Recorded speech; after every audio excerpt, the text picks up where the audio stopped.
ពីមុនភ្លើងទៀនឥឡូវមកកម្លាំងចិត្តអាដែរចាស់ខ្ញុំមើលមុខគាត់ទៅ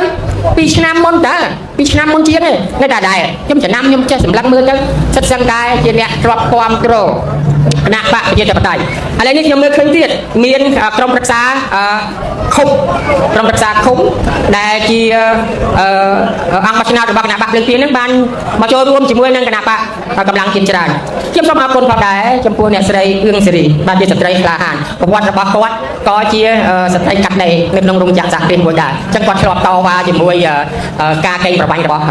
នាយកក្រុមហ៊ុននាយអាយបាទឥឡូវនេះក៏ខ្លាយទៅជាក្រុមប្រឹក្សាជាប់ឆ្នោតរបស់គណៈបកសង្គ្រោះជាតិបាទគាត់ថា3ខែរំលាយអញ្ចឹងនៅពេលដែលគណៈបកភ្លើងទៀនចាប់ដើមធ្វើការប្រកួតប្រជែងគាត់បានជាប់ក្រុមប្រឹក្សារបស់គណៈបកភ្លើងទៀនទៀតបាទភ្លើងទៀនហើយបច្ចុប្បន្នគណៈបកភ្លើងទៀនគាត់ថាប្រកួតមិនបានទេគុំតែធ្វើទុកបុកម្នេញខ្ញុំសូមសម្ដែងនៅទីនេះហ្មងបើសិនជា